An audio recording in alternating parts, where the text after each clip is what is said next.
太妃，时浪若起，战事必发，一场海战将决定台湾的生死存亡啊！快，叫朱林。是。国轩，朱林是军中将领，是你的部下，受延平王和监国之累。数月前被冯锡范定为统敌叛逆，京城内应。我厚着脸皮请冯锡范准他到北原别馆待发，这也是权宜之计。我这里不需要他侍奉，如今我把他交还给你，是死是活，全凭你刘总督处置了。末将刘国轩，遵老太妃谕旨。刘国轩，你是先王的护卫后镇，你还记得先王的宗旨吗？太妃，我刘国轩才智短浅，虽不能阻止今日逆流之势，但不惧斧钺、不怕粉身碎骨的胆气还是有的。有心如此，足托大事。国轩，我有话跟你说。国轩，人不能没有根呐，我们的根是在福建。也许最好的选择是和他们议和。任何自绝百姓、自绝祖宗的蠢事，都会沾污先王的英名和业绩，都会毁掉自身的作为和名节呀！太妃放心，我刘国轩牢记太妃教诲，今生今世绝不做有辱先王、有辱民族、有辱列祖列宗、有辱子孙后代的那种蠢事。冯锡范和唐妃来往过深，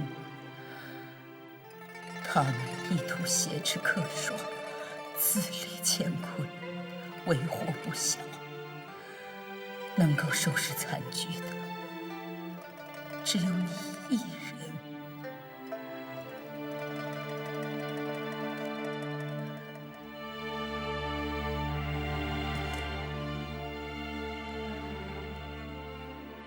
谢你了，国轩。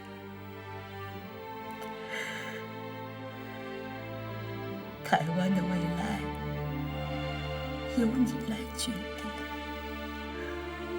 若不能胜之，就易而和之。先王和我都不会责怪你的。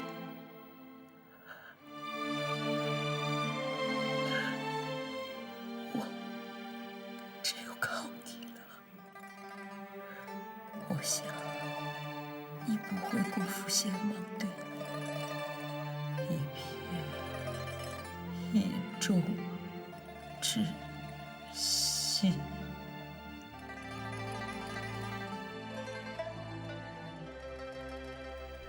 吾皇万岁万岁万万岁！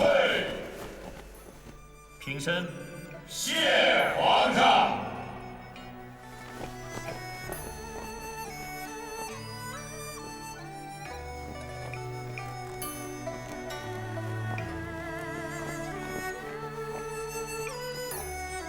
台湾延平王病逝之后，台湾内廷大臣单权骨肉相残。冯锡范等人的自立乾坤说，甚是嚣张，朕很不放心。欲挥师东征，平定海疆，遂于6月7日下发谕旨平议。诸位王公大臣纷纷上呈奏折，或赞成，或反对，或进言，或提醒，均起朕深思。户部尚书梁清标的府库拮据一论，就填补了朕思虑上的疏漏。今日朕以茶代酒，来感谢诸位王公大臣的进谏之功。谢皇上。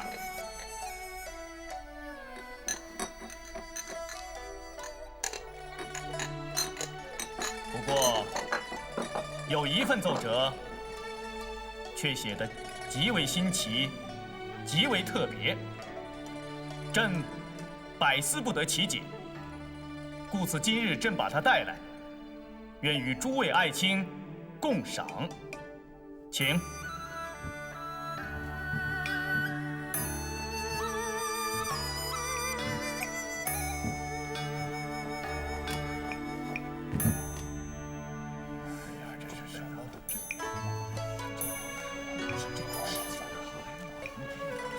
真可谓奇文共赏。安亲王、简亲王、康亲王，你们3位亲王乃我朝廷重臣，久经沙场，屡立战功，不如由你们来为朕解答，如何呀？臣不识海情，不知海战，是有生以来头一次看到这种图形。户部尚书梁清标，启奏皇上，臣猜此图所绘为台湾澎湖图，但图上所标的红线和符号合情合意，臣不知。知之为知之，不知为不知。好，习注。臣在。你有何见解呀？禀奏皇上，臣愚钝，不知此图精妙之处。许元文，你又有何见解呢？禀奏皇上，臣不识此图之妙，不敢妄加推论。都不知此图之妙。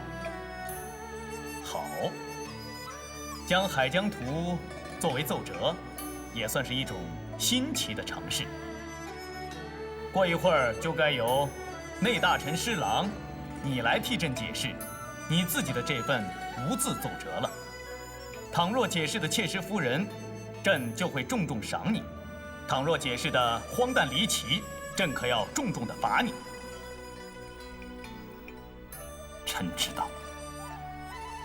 福建总督姚启圣向朕奏报：康熙20年4月，台湾延平王病逝之后，冯锡范杀死监国，拥立自己的女婿郑克爽为王。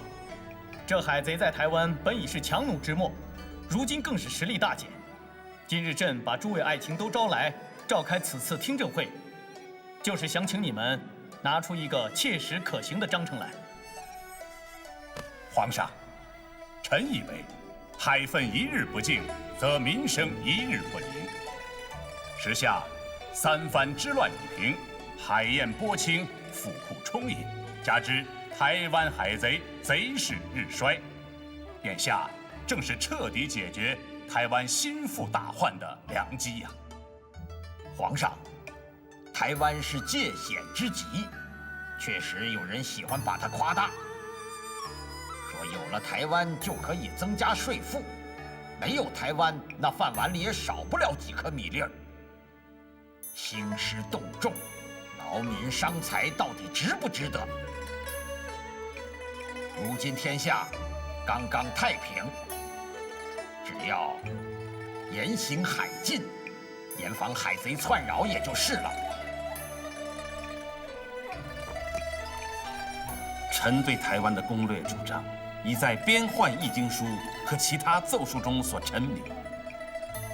台湾一日不归入大清版图，终是心腹之患，非借选之急。臣知道海贼中尚有一些居心叵测者，若是得势连接国外，将来后患无穷啊！你怎么又扯上外国去了？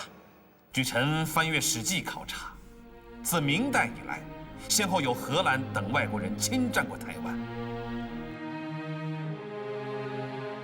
当西班牙人得知日本人要抢先占台，他们率先袭台，那个叫萨莫蒂奥的人驾驶着2艘战舰向台湾奔来，后因台风过大而没有得逞。荷兰人先占澎湖，后占台湾，一战就是38年了。郑成功率兵收复台湾，收复岂能复失？如今荷兰人已经退居巴达维亚、苏禄，一直伺机打回台湾。外扰不可忽视啊！臣绘制的这张图是为出征台湾的军用图。说得好。倘若我朝再迟疑不决，海贼为与我朝对抗，再投靠荷兰人，岂不是引狼入室？施琅所虑极有道理。施琅将军，臣在。你可近前来，仔细讲解。这。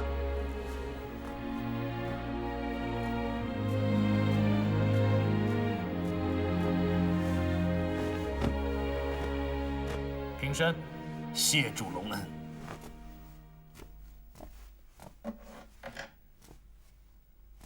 这是台湾岛，状似荷叶卧波，周围有彭佳屿、棉花屿、龙屿、陆屿环绕，呈众星捧月之状。西南与我金门、厦门相望，相距仅300里，也就是说，在风平浪静之日，快船5日即可到达。台湾岛的大小，是我福建的10之3成。岛上男女人丁不过30余万人，多为我广东、福建一带的人。岛上所称的土著人，也是我古代闽粤一带百姓迁居。这就是说，岛上的青壮年如被海贼所驱迫从役，顶多也就10余万人。台湾岛可耕种的土地约为30余万亩，原可自给，1岁3黍。但近年来连连遭灾，特别是去年又遭遇3次台风，深陷于粮荒之中。也就是说，老百姓们因粮荒而惶惶不可终日。请看，这是海贼的王府承天府的所在地，贼称东宁。入安平港鹿耳门即可直捣敌巢。安平港南有大沟港，北有文港、海翁窟港，皆为海贼水师停泊之所。这是澎湖，由澎湖岛、吉贝屿、白沙岛、渔翁岛、八爪岛36个岛屿组成，状似梅花，临流开放，天然所成，险象环生。岛内居民不过300余人，海贼的精锐船舰均集结于此。10几年前，臣亲自驾船逼近澎湖，实地考察。对这一带的山峦、水流、航道暗礁熟记于胸。10几年来，海贼虽加强防守，但这一带的自然条件是没有改变的。台湾澎湖在我心中只是个模糊的影子。事台内大臣施琅如此细说，真是闻所未闻，增长了不少见识和才智。古人云：“为将者有勇不如有志，有志不如有学。”方才内大臣施琅将军有关台湾澎湖之论，方知此言不无啊。战争胜负的关键在于敌我力量的对比。27年前，我们收复台湾，率兵2万余人。后延平王入台，争夺台湾的统领之位，率军8000余人，合计3万余人。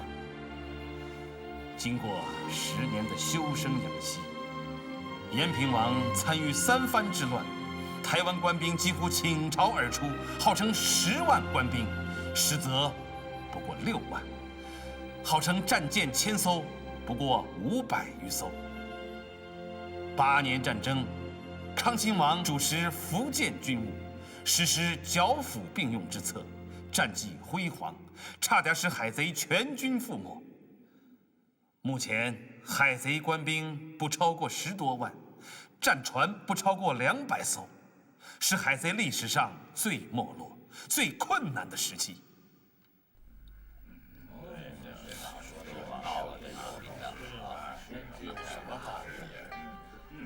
不动刀兵，让台湾归附，当然更好。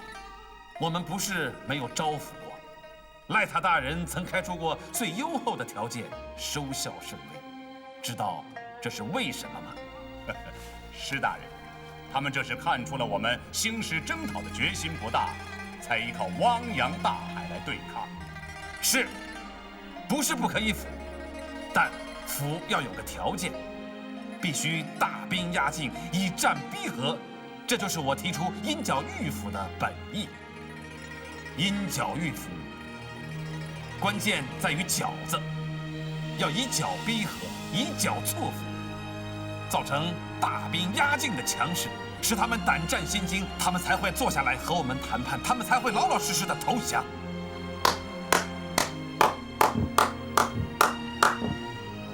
侍郎啊，你进京就任内大臣几年了？已经有13年了。13年了。朕知道这10几年来，你日日夜夜想着平台大计，头发白了，眼睛也花了。可是，这平台的雄心，你从未泯灭。朕深为感动。今日，朕就满足你的扼腕之叹。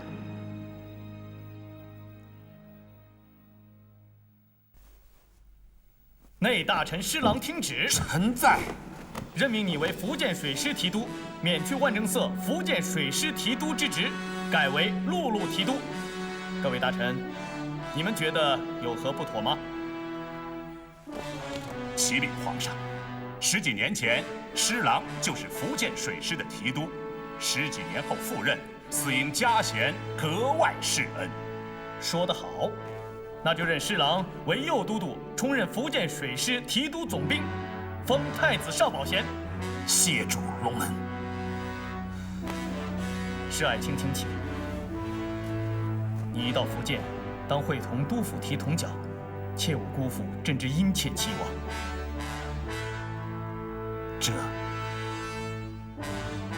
朕要将这决策选将一事，告召朝中文武百官，以及东南各省都城边将。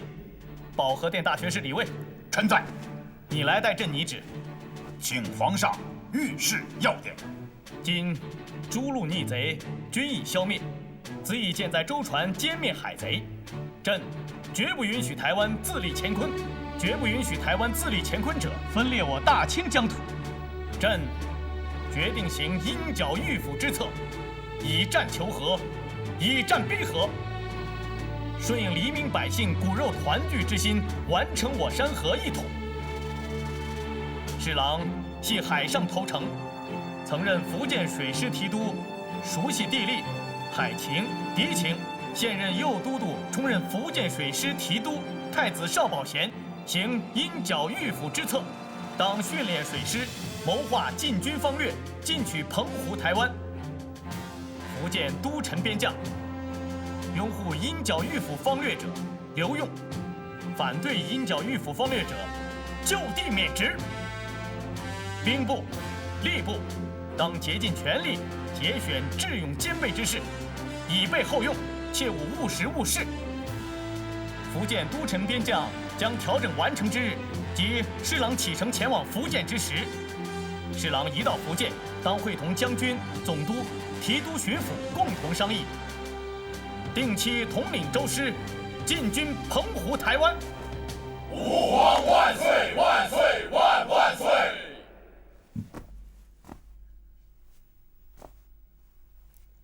施琅将军。臣在。朕将这台湾海图归还给你，你当切记，此次征讨不是针对台湾黎民百姓，而是台湾的分华势力。朕时刻牵挂着台湾，时刻牵挂着黎民百姓。朕就将这澎台大事托付给你了。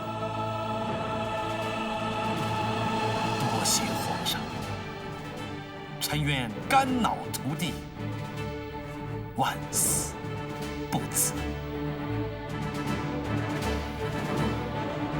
铁福全。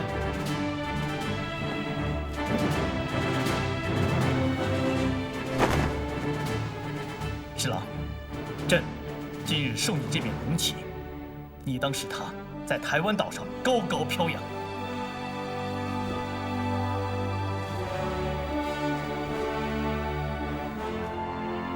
请皇上放心，臣一定将这面我大清的龙旗插在台湾岛上，让它高高的飘扬。高高飘扬，高高飘扬，高高飘扬，高高飘扬，高高飘扬，高高飘扬，高高飘扬，高高飘扬。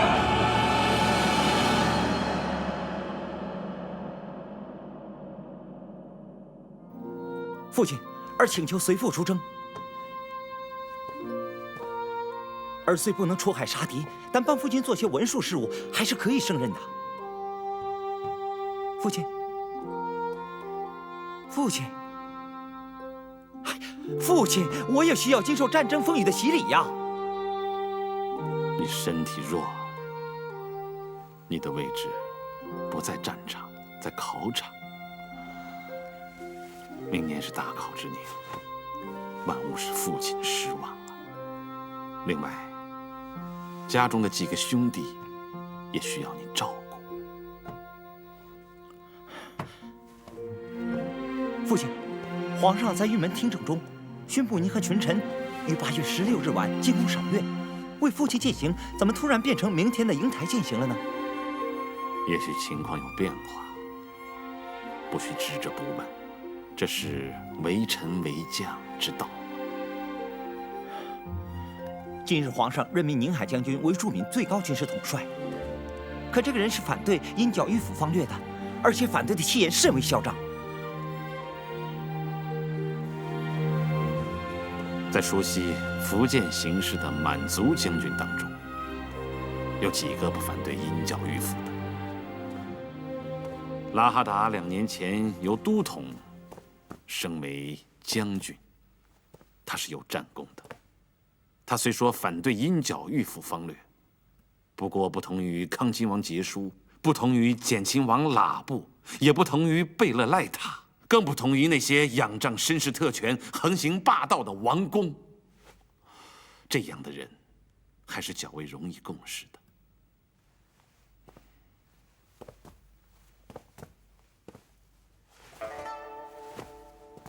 父亲了解福建巡抚吴兴作的为人吗？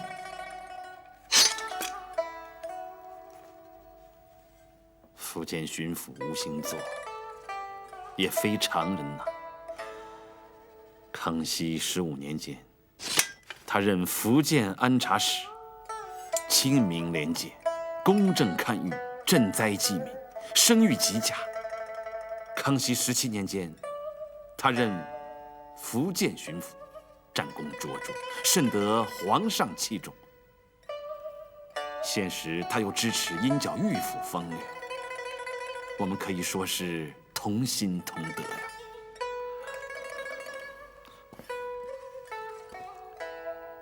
父亲了解福建总督姚启圣大人为人情壮，行事风格吗？姚启圣有恩于父亲呢。世伦啊，你今天到底想对父亲说什么？父亲，既然儿子不能随父亲出征，儿子愿说出心中2点忧虑。那好，都说出来吧。父亲，我近日再次琢磨了皇上6月24日在养心殿庭宴中口授的谕旨。虽说任命父亲为福建水师提督，可并未授予父亲决断福建水师的一切行动之权。谕旨中说，侍郎到福建后，即于将军、总督、巡抚、提督商卓克期统领州师进去澎湖、台湾。可这完全是由以满制汉、以文制武2条绳索围成的圈子啊！在这个圈子里，只要将军、总督有一个人不点头，父亲任何重大军事行动也都实施不了啊！今日皇上在玉门听政中宣布，福建都城边境的人事调派也是以满制汉、以文制武的格局。宁海将军拉哈达依然是驻闽的兵马最高统帅，节制驻闽的所有兵马。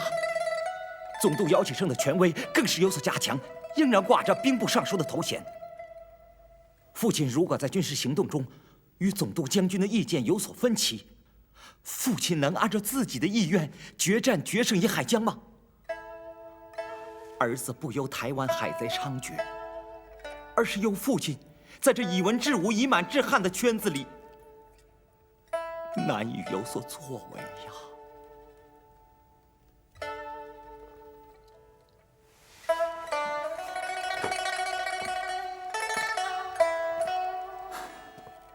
孩子，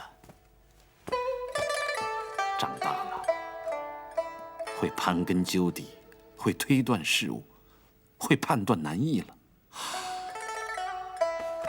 父亲真为你高兴。不过此中奥秘，万勿向外人道及。近几个月，皇上选将之难，我岂能不知道？皇上顶着宗室诸王的反对，顶着部院重臣的抵制，在阻止压力之下，在决疑决难之中，把我推上了点将台。皇上又在诸王忠臣叫嚷的组织朝制的压力下，巧妙安排，既明确了主战派的位置，又明确了总督、将军、提督三位同征者制衡撤制，也算是皇上的英明决定，巧妙的安排。祖制以满治汉，我无力改变；文治以文治武，我无力改变。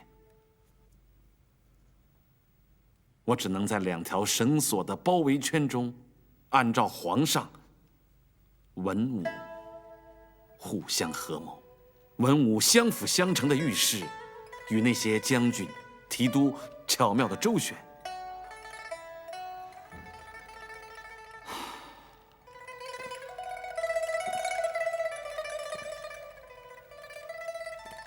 天网疏漏，漏在何处？人网洞开，又开在哪里？老爷，老爷，有贵客来访。是哪一位啊？内阁学士李光地大人。有请。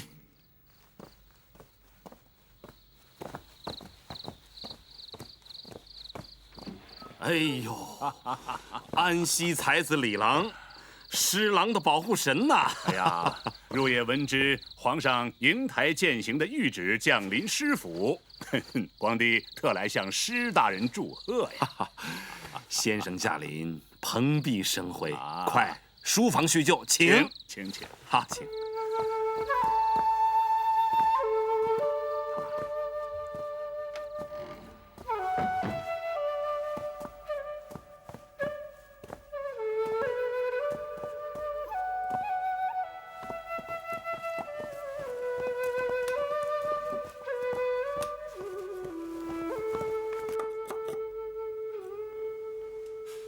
哎呀，新饮啊！啊，浓缩的海洋，哦，浓缩的天空，浓缩的海岛和港湾，浓缩的聪明才智，浓缩的人间奇迹呀！书本上常有智谋之士囊括宇宙之说，典籍上常见高明的将帅胸藏雄兵，原以为不过是空泛的赞誉，此刻信其不谬啊！老爷，茶已备好，请二位移至院中叙谈。李先生，请。施公请。请。李先生啊，施琅之忘年交，施琅之良师益友。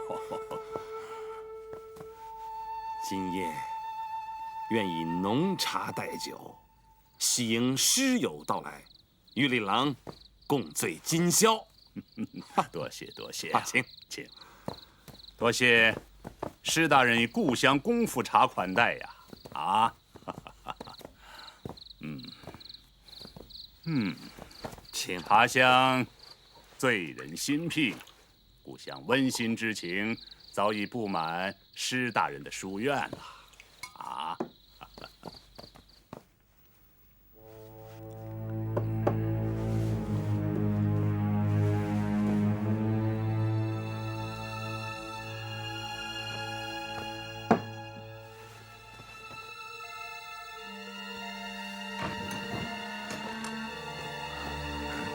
冯大人，唐妃娘娘来了。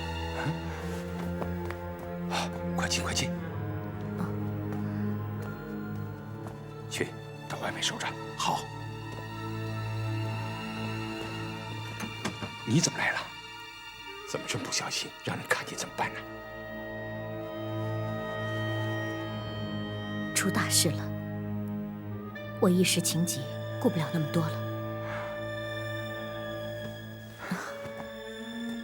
出什么大事了？董太妃那个老太婆驾崩了。你是说，董太妃她死了？嗯，我也是刚才知道的，就急着赶过来告诉你。我们该怎么办呢？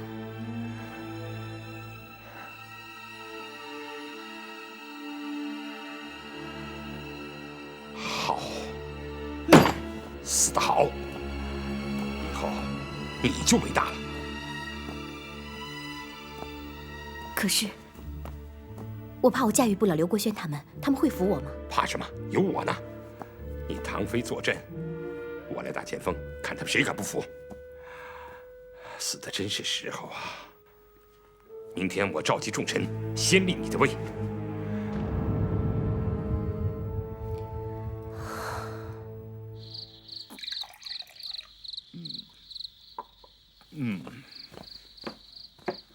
醉饮故乡茶，专谈故乡事。施大人，你可知家乡的父母官姚启圣知其吗？施琅已离开家乡10几年了，与姚大人相见，只知其有举荐之恩，并未闻其有奇特之事。先生寄留故乡多年，造福桑梓，必知许多其他事，恭请示之。姚大人啊，今年57岁，虽少公4岁，却有官声。幸倜傥以豪爽闻名，有虎威，人皆以虎视之，民畏若虎啊！他已暴政苦民吗？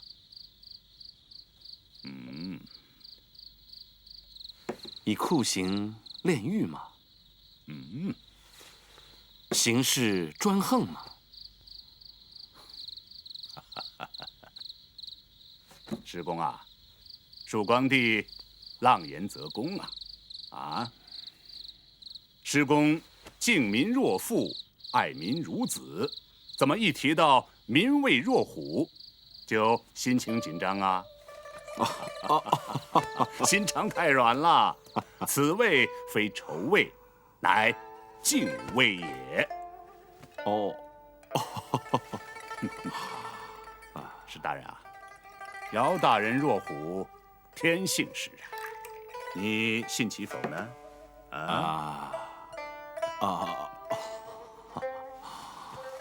姚大人是浙江会稽人，幼年聪颖，有神童之誉。13岁那年，做客松江赵太守寓所，酒醉而卧于赵太守书房，鼾声大作呀，屋瓦为之裂呀。赵府仆童窥窗视之，皆大惊失色呀，曰：“姚大人非人，乃雕虎也。”姚大人也自知不凡呐，以虎性苦修，虽虎气勃勃，虎威自生，虎名远扬，遍及这里。师公，你以为其否啊？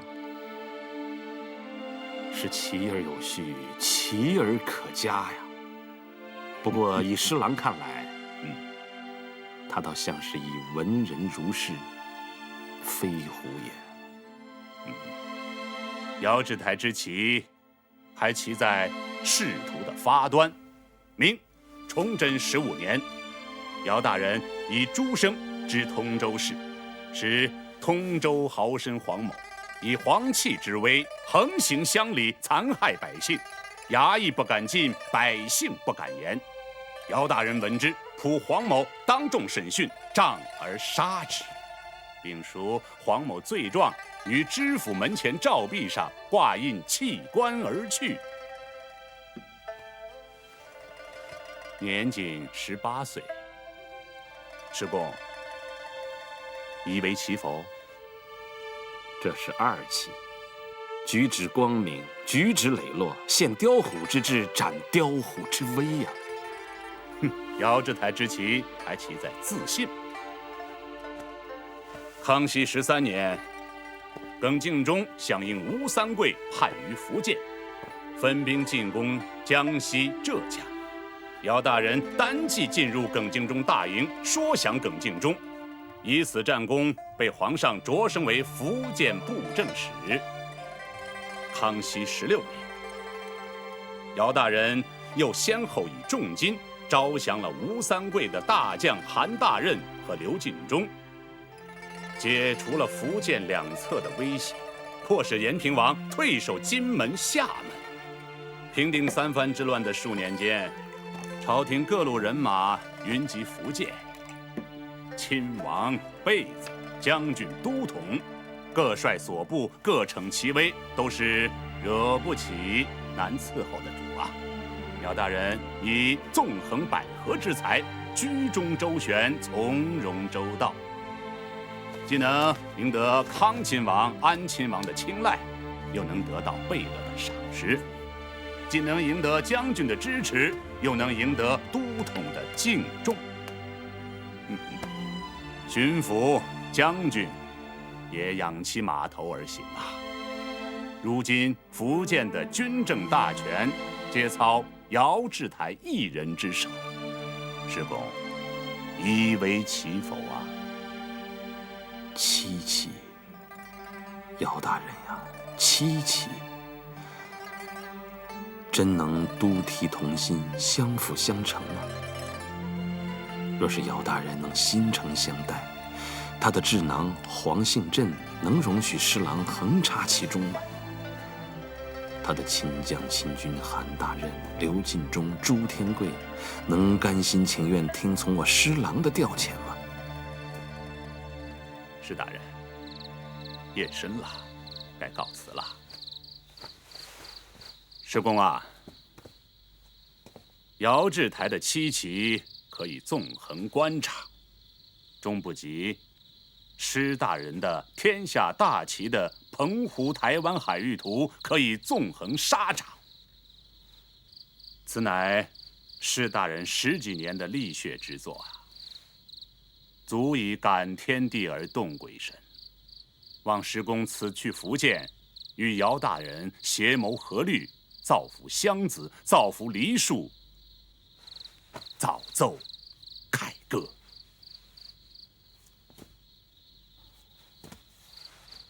多谢李先生苦心援手之情啊！此刻方知前途凶险，不能不见呐。此刻方知闭门自造之欢乐，原是不因世故之空想。天网覆盖之中，渴望天网疏漏，人网洞开啊！可这天网疏漏，人网洞开的玄机，又在哪里？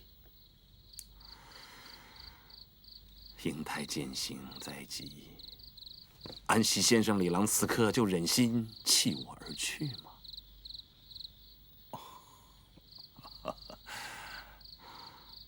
李先生多才，必有良策，请给施琅指点迷津。师公逼我，皇帝只好从命了。